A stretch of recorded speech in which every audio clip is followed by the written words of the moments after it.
Today, we're going to dive into a tale of two eras. We're looking at two totally different styles of leadership from two very different points in history to really understand how the architecture of global power is shifting right under our feet. We're putting a landmark moment of post-war rebuilding right up against the high-stakes transactional deal-making of today. And our story starts right now, with two major events unfolding. First, a massive shakeup at the very top of the U.S. military. And at the same time, an economic ultimatum is being handed to one of America's closest allies. Now, these aren't just random headlines. They're symptoms of a really deep change in how statecraft is being played. And this all boils down to a fundamental question, one that policy advisors like myself wrestle with all the time. How do you actually measure the character of a nation? Is it just about its military power, its economic muscle, or is it about the principles it stands for when things get tough?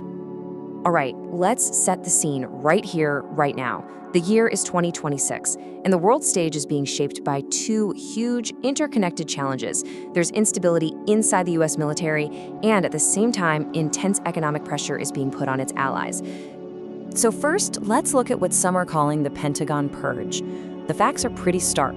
The Defense Secretary Hegseth just asked for the resignation of the Army Chief of Staff, General Randy George. But get this, he's the 13th senior officer to be let go in just a matter of weeks.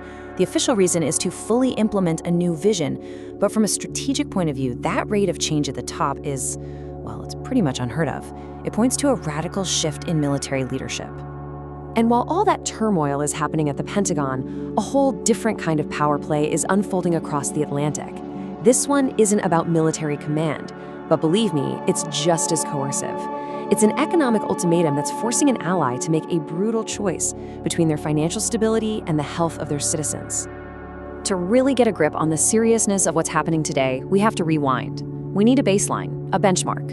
And for that, we look to General George C. Marshall. This was a man who faced crises on a scale we can barely imagine. And in doing so, he pretty much defined an entire era of American power that was built on principle. This quote, it just gets right to the heart of who Marshall was. No room for sentiment, only cold logic.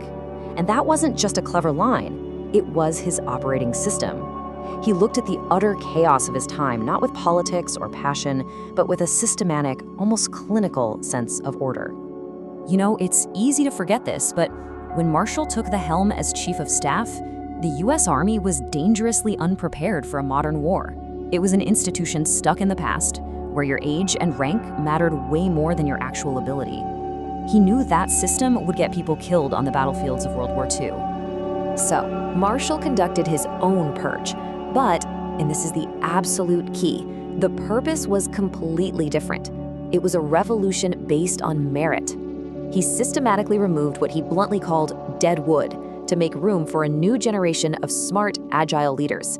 He threw out old, outdated training models. And crucially, he protected the Army from political meddling, often threatening to resign if he felt a decision was being made for political reasons instead of military ones. This was about building a competent force, not a loyal one. And this quote beautifully shows his pivot from soldier to statesman. After the war was won, he realized he had to win the peace.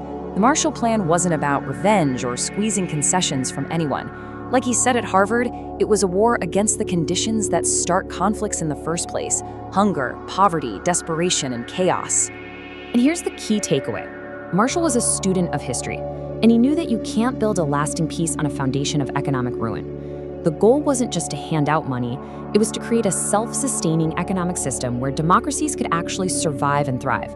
It was a long-term investment in global stability. Okay, now let's slam on the brakes and jump right back to 2026.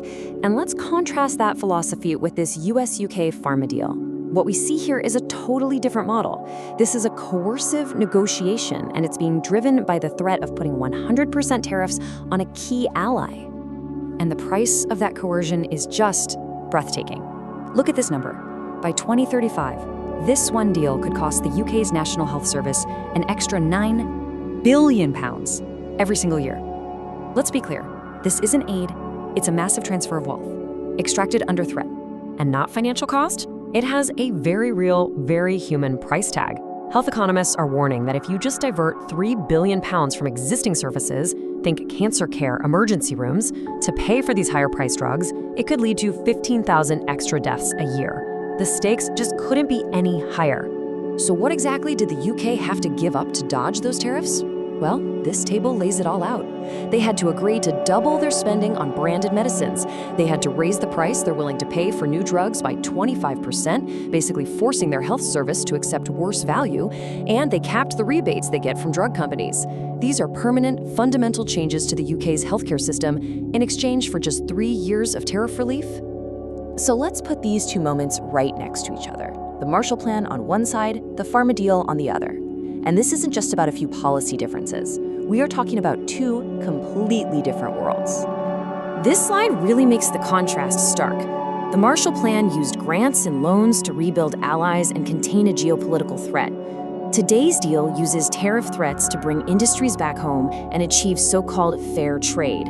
We've moved from a philosophy of rebuilding, using strategic investment to help everyone grow, to one of protectionism, which is all about prioritizing your own domestic interests, sometimes at the expense of your allies. To put it as simply as possible, investment versus leverage. The Marshall Plan operated on the idea that a strong, stable ally is an incredible asset. The Pharma deal operates on the idea that an ally's economy is a resource you can leverage to get concessions and rebalance a trade sheet. One builds up, the other extracts.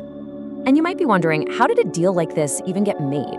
Well, that's another huge point of contrast. Unlike the Marshall Plan, which was openly debated and sold to the American people, this 2026 Pharma deal was pushed through in the dark. Critics point out there was no vote in Parliament, and the government won't even release its own analysis of the deal's impact. That complete lack of transparency is a major, major issue. And this brings us right back to that question of character. But this time, let's make it personal. What does leadership and real accountability look like when you're the one holding all the cards? This story is maybe the most powerful example of Marshall's character I can think of. In 1948, President Truman was being pushed to recognize the new state of Israel, a move Marshall thought was being driven by domestic politics and would create huge instability. So he went to the Oval Office, looked the most powerful man in the world in the eye, and said that if he took that advice, he, Marshall, would personally vote against him in the upcoming election. I mean, that is the definition of speaking truth to power. And that wasn't a one-off thing.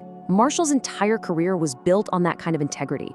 He threatened to resign over army training, over war strategy, over manpower levels.